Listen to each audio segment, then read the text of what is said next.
জুলাই সনদের আলোকে ফেব্রুয়ারিতে জাতীয় নির্বাচন সহ ৫ দফা দাবিতে আন্দোলনের ডাক দিল জামায়াতে ইসলামী।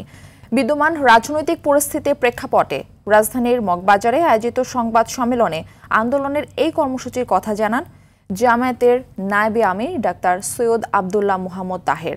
অন্য দাবিগুলো হচ্ছে সংসদের ২ কক্ষে পিআর পদ্ধতিতে নির্বাচন, সবার জন্য লেভেল প্লেইং ফিল্ড নিশ্চিত করা, ফ্যাসিবাদী সরকারের সব গণহত্যা জুলুমের বিচার দৃশ্যমান করা ও জাতীয় পার্টি সহ ১৪ দলের কার্যক্রম নিষিদ্ধ করা। দাবি আদায়ে ১৮ সেপ্টেম্বর রাজধানীতে সমাবেশ ও বিক্ষোভ মিছিল, ১৯ বিভাগীয় শহরে বিক্ষোভ ও ২৬ তারিখে জেলা উপজেলায় বিক্ষোভ মিছিল করবে দলটি। সরকারের কাছে মৌখিকভাবে বলছি, ছোটখাটো দাবি জানাচ্ছি, যদি সরকার এই বিষয়ে কোনো সিদ্ধান্ত গ্রহণ না করে, আলাপ আলোচনার জন্য আমাদের আহ্বান না করে, তাহলে ধীরে ধীরে আমরা জনগণের পক্ষ হইয়া ময়দানে এটার প্রতিনিধিত্ব করব। কত মানুষ এটা চায় সেইভাবে আমরা কর্মসূচি নিচ্ছি আস্তে আস্তে, এবং সকলের সাথে আমাদের যোগাযোগ হচ্ছে।